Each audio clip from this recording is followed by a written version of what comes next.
Presidência para o desembargador William Silva, em função de que o relator me substituía nas férias. Com a palavra, doutor, pelo prazo regimental da sustentação. Boa tarde. Meus cumprimentos aos desembargadores e desembargadoras aqui presentes, aos serventuários de justiça e, eventualmente, procurador de justiça aqui presente, membro do Ministério Público. O processo que estamos em análise se trata de um habeas corpus, paciente Ricardo da Silva Rosa. Da síntese fática, o fato imputado ao paciente em primeira instância, terceira vara criminal de Serra, teria ocorrido em novembro de 2017, denúncia recebida em dezembro de 2018 e decretada prisão preventiva nesse ato. Em dezembro de 2019, analisando de ofício a prisão preventiva, a douta magistrada de piso manteve o decreto prisional.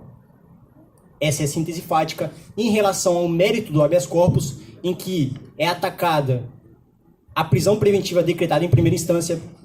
Eu preciso lembrar aos senhores desembargadores e senhoras desembargadoras que o habeas corpus vem atacar a fundamentação do juiz de piso relativo ao periculum libertatis. Não ataca aqui o fumus commissi delicti.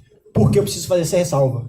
Porque o STJ já tem entendimento pacífico de que deve ser analisado elementos concretos dos autos para decretar prisão preventiva. Não basta subsunção ao tipo penal, senão há confusão entre justamente fumus commissi delicti e periculum libertatis. Feita essa ressalva, irei trazer todos os elementos presentes no 312 capazes de autorizarem a prisão preventiva, mas preciso deixar claro aos senhores desembargadores e senhoras desembargadoras que o único fundamento utilizado pelo juiz de piso no decreto prisional foi a conveniência da instrução criminal. Por que eu alerto isso? Para evitar eventual supressão de instância por este tribunal e esta Câmara. Bom, iniciando no primeiro dos requisitos, garantia à ordem pública, a gente tem que a prisão foi decretada 1 ano depois do suposto fato cometido pelo paciente. E a prisão só foi decretada 2 anos depois do suposto fato imputado ao paciente. Por que isso é importante? Em dezembro de 2018, data em que a prisão foi decretada, o paciente começou a trabalhar licitamente em Viana, carteira assinada juntada aos autos desse habeas corpus. Ou seja, 1 ano depois do suposto fato criminoso, na mesma época em que a prisão foi decretada, o paciente iniciou atividade ilícita formal, registro em CTPS. Isso visa demonstrar a ausência de contemporaneidade na medida aplicada. Fato que está previsto no artigo 315 do CPP, que entrou em vigência agora em janeiro de 2020. Na motivação da decretação da prisão preventiva ou de qualquer outra cautelar, o juiz deverá indicar concretamente a existência de fatos novos ou contemporâneos. Preciso que isso fique registrado. Em relação ao segundo requisito, conveniência da instrução criminal, que foi o único requisito utilizado pelo juízo de piso no decreto prisional, a gente tem que o paciente, em momento algum, ameaça testemunhas ou então age na destruição de provas. Por que eu digo isso? Porque estaria justamente ausente o requisito da conveniência da instrução criminal. A folha 97 verso consta na decisão do juízo de piso em apenas 2 linhas, excelências. O seguinte: a medida requerida é também conveniente à instrução criminal que se iniciará, podendo as suas liberdades interferir negativamente no deslinde do feito. Ponto. São 2 linhas que fundamentam a prisão preventiva. Isso é decisão manifestamente abstrata e genérica. Não pode fundamentar prisão preventiva. A folha 157 verso, quando o juízo de piso analisou de ofício o decreto prisional, 1 ano depois, diz que o modus operandi do crime, bem como as circunstâncias que o entornam, são fatores que recomendam a manutenção da prisão preventiva neste caso, a fim de assegurar a lisura do processo e assegurar o seu regular deslinde. Ora, Que modus operandi foi utilizado no caso concreto? Quais as circunstâncias do fato justificam o decreto prisional? Isso não está nem na folha 97 verso, nem na folha 157 verso, nas duas manifestações do juízo de piso. O artigo 312, parágrafo 2º do CPP, que foi repaginado a partir de janeiro de 2020, diz que a decisão que decretar a prisão preventiva deve ser motivada e fundamentada em receio de perigo e existência concreta de fatos novos ou contemporâneos. Isso, novamente, não foi utilizado pelo juízo de piso. A decisão é manifestamente genérica. O único requisito do 312 utilizado pelo juiz de piso, conveniência da instrução criminal, foi utilizado de modo abstrato.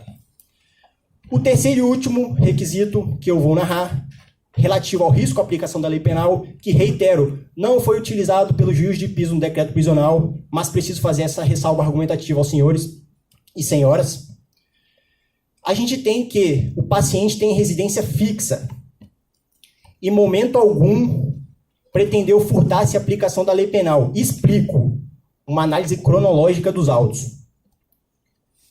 Primeiramente, compareceu a interrogatório em fase policial, foi ouvido, residia à época na comarca de Serra, local dos supostos fatos imputados ao acusado em ação originária. Em dezembro de 2018, o paciente passou a residir em Viana, comprovante de residência juntado aos autos. Por que ele passou a residir em Viana? Carteira assinada em dezembro de 2018 e se estendeu esse trabalho até abril de 2019. CTPS também juntado aos autos. Então, só não foi localizado para ser citado em 28/2/2019, que foi a única diligência realizada pelo oficial de justiça à época para tentar citar o réu na Serra. Só não foi localizado porque estava em Viana, trabalhando licitamente, comprovante de residência nos autos, CTPS acostado aos autos. Trabalho lícito de dezembro de 2018 a abril de 2019. Em uma única oportunidade, o parquê requereu a citação editalícia do paciente, já que não achou qualquer outro endereço, após a primeira e única tentativa de citação em Serra, em fevereiro de 2019, data em que o paciente estava residindo e laborando licitamente em Viana. Considerado essa situação, seria impossível manter a prisão preventiva baseada no risco à aplicação da lei penal, como não foi decretada em juiz de piso. Após esse introito dos 3 requisitos autorizadores do 312 do CPP, a gente precisa deixar claro aqui a relação que esse processo tem com as medidas cautelares alternativas. A gente tem que fazer uma análise da proporcionalidade das medidas aplicadas. O juízo de piso não entendeu e não fundamentou, não colacionou nenhum elemento do 319 do CPP e sua desnecessidade nesse processo. Não explicou o porquê não seriam cabíveis medidas cautelares alternativas. O artigo 282, parágrafo 6º do CPP, também repaginado a partir de janeiro de 2020, regra que o não cabimento da substituição por outra medida cautelar deverá ser justificado de forma fundamentada nos elementos presentes do caso concreto, de forma individualizada. Ainda que o risco à aplicação da lei penal estivesse presente no presente caso, a gente deveria justificar a desnecessidade de monitoramento eletrônico, o que não foi feito pelo juiz de piso, nas duas oportunidades. Tanto é que na folha 97 verso, a gente só tem 2 linhas justificando a prisão preventiva baseada na conveniência da instrução criminal. E essa justificativa, como eu li para os senhores e senhoras, foi absolutamente abstrata e genérica. Por fim, senhores desembargadores e senhoras desembargadoras, eu preciso pedir licença para explicar a supressão de instância que eventualmente estaria presente no presente habeas corpus. A folha 52 do presente, a douta desembargadora relatora, que aqui está, colaciona. O paciente foi procurado em endereço previamente indicado nos autos. Essa passagem foi na negativa do pleito liminar, negando preliminarmente, em análise perfunctória, a revogação da prisão preventiva. O paciente foi procurado no endereço previamente indicado nos autos, contudo, não foi localizado pelo oficial de justiça. Tal situação evidencia a vontade do paciente em procrastinar a ação penal, embaraçando da instrução criminal e dificultando eventual aplicação da lei penal. Esse requisito, senhoras e senhores, risco à aplicação da lei penal, não foi utilizado pelo juiz de piso. A gente tem uma inovação nos fundamentos nesse Tribunal de Justiça. Continuando, observo que o paciente já foi condenado anteriormente pela prática do crime previsto no artigo 33 da Lei de Drogas. Deste modo, devidamente evidenciada a reiteração da prática delitiva. Ora, este elemento, como já foi narrado anteriormente, também não foi utilizado pelo juiz de piso no decreto prisional. O único elemento utilizado de forma abstrata foi a conveniência da instrução criminal. A douta desembargadora e relatora utilizou dois elementos relativos a risco à ordem pública e risco à aplicação da lei penal para indeferir liminarmente o pleito relativo à revogação da prisão preventiva. O STJ já tem entendimento no sentido de que não é dado ao Tribunal Estadual agregar fundamentos não presentes na decisão do juízo singular, sob pena de incidir em indevida inovação. À época, 27 de junho de 2018, a ministra Maria Tereza de Assis Moura, relatora na sexta turma, entendeu desta forma.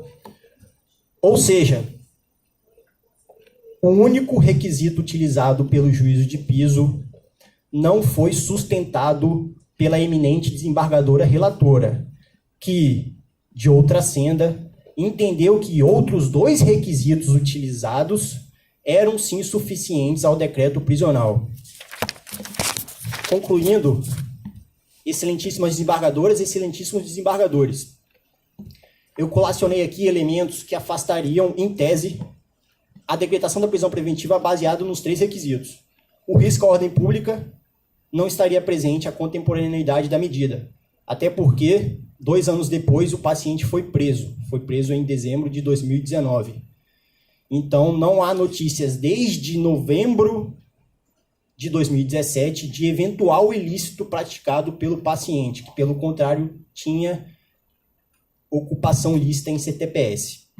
Em relação ao risco à aplicação da lei penal, a gente tem a questão relativa à própria CTPS e comprovante de residência juntada aos autos, em que na última tentativa frustrada de citação do paciente, acusado na ação originária, foi frustrado justamente por ele estar em Viana, no mês 2 de 2019. E, por fim, em relação à conveniência da instrução criminal, a gente não tem nenhum elemento concreto apto a justificar a medida cautelar mais gravosa. Justamente essa conveniência da instrução criminal sequer foi utilizada pela douta desembargadora e relatora ao indeferir o pleito liminar. Preciso esclarecer a questão da proporcionalidade da medida, eventual risco de aplicação da lei penal. Sendo necessário, o decreto prisional deve ser condicionado à desnecessidade, à inaplicabilidade das medidas cautelares alternativas, como, por exemplo, o monitoramento eletrônico. Não foi fundamentado sequer pelo juiz de piso. E, por fim, preciso ressaltar a questão da supressão, eventual supressão de instância, que não pode ser tolerada pelos senhores e senhoras desembargadores. Muito obrigado, uma boa tarde. Eu cumprimento e parabenizo o ilustre advogado. Eminente presidente, em razão das inovações trazidas pelo ilustre advogado, eu peço o retorno do processo. Deferido o retorno, eu devolvo a presidência a Vossa Excelência.